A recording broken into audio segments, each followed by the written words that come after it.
Salut! Dimanche 21 septembre 2025. Bon, donc première vidéo. Alors, salut à tous et à toutes, hein, à ceux que j'ai retrouvés. Donc Mathilde, bon, il y a Gali. Gali, on se côtoie par téléphone. J'ai vu Lecard, Tristan, Roulio, Christine. Enfin bon, et puis si je crois que j'ai peut-être oublié quelqu'un. Mais, salut. Donc là, je vais vous mettre toute la séquence, comme ça va être sujet à débat, c'est le show qu'ils nous font sur la mort de Charlie, là. Alors j'étais déjà pas Charlie en 2015, je suis pas plus Charlie en 2025, voilà, c'est dit. Et puis, donc pour un petit topo, dernière vidéo en juin, là, sur les autres chaînes, parce que j'ai pris une censure, j'ai fait une vidéo sur le 11 septembre, j'ai pris une censure, j'ai pris un avertissement, j'ai dit, bon, c'est bon. On va laisser tomber un petit moment là parce que ça devient un peu chiant. Et puis bon, arrivé plein d'aventures, ça vous le saurez. Et là, au fur et à mesure, là, depuis quelques mois, apparaissait comme ça tout d'un coup une chaîne. Elle fait des lives. Ah tiens, je suis allé revenu, mais chaîne supprimée, voulez-vous demander une analyse pour voir patati patata.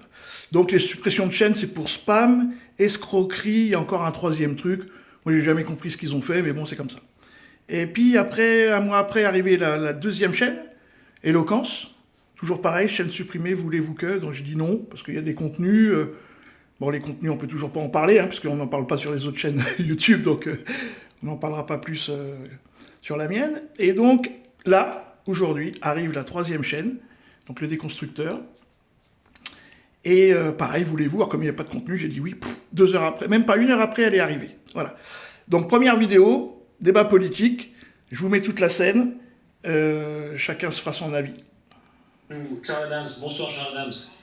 Oui, bonsoir. Merci beaucoup d'être là. Vous êtes une figure des démocrates, vous avez été très proche du président Obama. Alors avec vous, on a évidemment le point de vue adverse. Alors tout le monde déplore évidemment l'assassinat d'un homme, mais est-ce que vous craignez, est-ce que vous voyez, vous, les premiers signes d'une forme de retour de bâton autoritaire de Trump qui essaierait de se venger sur notamment les médias?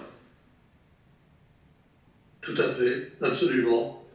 Je dirais même, comme j'ai dit tout à l'heure à votre collègue Christophe Moulin, pour moi, cette histoire de l'assassinat condamné à juste titre par tout le monde représente pour Trump ce que a représenté à l'époque pour Adolf Hitler l'incendie du Reichstag.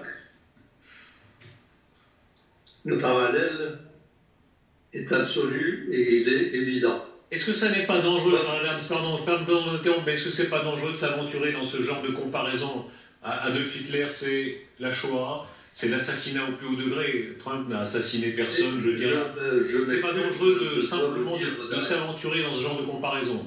Non, absolument pas. Je considère que les États-Unis aujourd'hui sont à peu près où en était l'Allemagne en 1934, pour tout vous dire. Est-ce que ça n'est pas justifié dire cela? Est-ce que ça n'est pas justifié la violence, Charles Adams?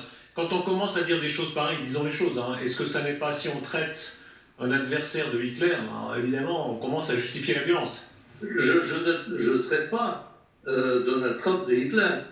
Je compare simplement le phénomène de ce qui se passe actuellement vis-à-vis de feu Charlie Kirk, dont je vous assure que 75% des Américains ne le connaissaient absolument pas avant ces derniers jours, et 100% des Français ignoraient totalement son existence.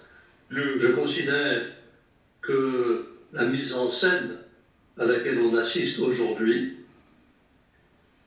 mérite malgré tout une réflexion sur une éventuelle comparaison de l'exploitation de l'incendie du Reichstag en 1933 par le régime, le chancelier de l'époque, pour promouvoir son programme autoritaire. Charles Adams. Il y a tellement de choses à dire sur cette vidéo, c'est hallucinant, quoi. Mais en fin de compte, c'est la phase finale de la guerre des étoiles. C'est parce que Charles Adams, hein, c'est pas un chrétien, oui. Donc c'est la guerre des étoiles en phase terminale. Et Gali dira, c'est la phase terminale du capital. Salut les amis, à bientôt.